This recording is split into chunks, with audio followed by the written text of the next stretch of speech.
A blaze of satisfaction drove away her fear. Pandemonium was a notorious high-stakes hell, and a man with Penhurst's reputation for failing to honour his vows could not expect to gamble there on credit. If he had managed to scrape together some sum of money in preparation for tonight, he must have it somewhere about his person. Of course, a fat purse could never make up for what Betty had suffered and would suffer, but even a thin one would satisfy the girl's immediate needs better than the pocket watch Lady Sterling had come to find. Pleased by the additional prospect of bankrupting him, she did not even flinch when the Baron's arm circled her waist to urge her along the shadowy path, and his brandy-soaked breath wafted over her skin. "I've got a busy night ahead of me," he said, "but I'll give you 6pence for a quick spit and polish, dove." Bile rose in her throat, but she swallowed it back. She had never yet had to make good on what men seemed to regard as the promise of her courtesan's garb. Tonight would be no different. Unlike Lord Penhurst, she was clever, perfectly sober, and armed. Fearing nothing so much as injustice, she turned and ran a palm over his fitted silk waistcoat, deftly snatching his watch as she passed. Even as she seemed to lavish her attention on him, her eyes were focused on that promising bulge lower down, the purse his friend ought to have advised him to guard. Her eager fingers drifted to his waist. "Oh, Gov, me mouth's already watering." It was not, but her eyes were. Why did gentlemen prefer dousing themselves in cologne to a thorough application of soap and water? Holding her breath, she leaned closer, clinging to him, curling her fingers against his chest, tracing the decorative stitching on his waistcoat. As she had suspected, the purse was hooked to his clothes, probably by a loop of thread over a hidden button, so it couldn't easily be lifted by a pickpocket. Nevertheless, she managed to dislodge it when she pressed closer still and wrapped her arms around him.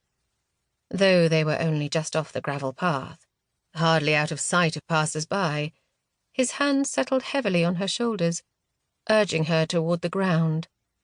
Her body slid over his, obligingly, sensuously. By the time she was face to face with the front of his satin breeches, the purse was sagging free, visible below the hem of his waistcoat. He gripped the back of her neck as she knelt before him. "That's it. I do like the sight of a girl on her knees." That much Betty had already made clear. Fighting the impulse to deal the man more than a pecuniary injury, she spread one hand over his thigh and dug her fingertips into his flesh.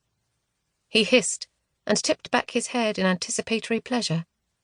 Now, while he wasn't looking, she made her most important move, leaving her calling card where the watch had been. A necessary risk. Men, all men as far as she could tell, but most especially ones like Lord Penhurst, were presumptuous, avaricious, creatures of their appetites, yet sure of their superiority over the so-called weaker sex. She wanted them to know the identity of the woman who had bested them, wanted them to understand who held their secrets and their futures in the palm of her hand. Thanks to the reputation she had built, a simple rectangle of stiffened paper bearing the name Lady Sterling had the power to ensure that a man would think twice before continuing to tally victims. With nimble fingers, she tucked the card into the slit pocket of his waistcoat, while with the other hand she pretended to fumble with the buttons of his fall as she slipped the purse from its hiding spot.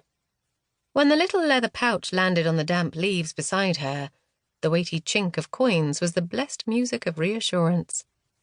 Betty and her child would not be condemned to starve. Penhurst froze, tightening his hand against the back of her skull. For a moment she thought he too had heard the sound of his purse hitting the ground. But no, his attention had been caught by another noise entirely. Footsteps. Someone strolling along the path, coming from the opposite direction. The perfect distraction. Luck was definitely on her side tonight. She would not have to resort to her weapon to get free. Surreptitiously, she danced the fingers of her free hand over the dirt until she found the little leather pouch, and then drew back her head against the Baron's hand, intending to...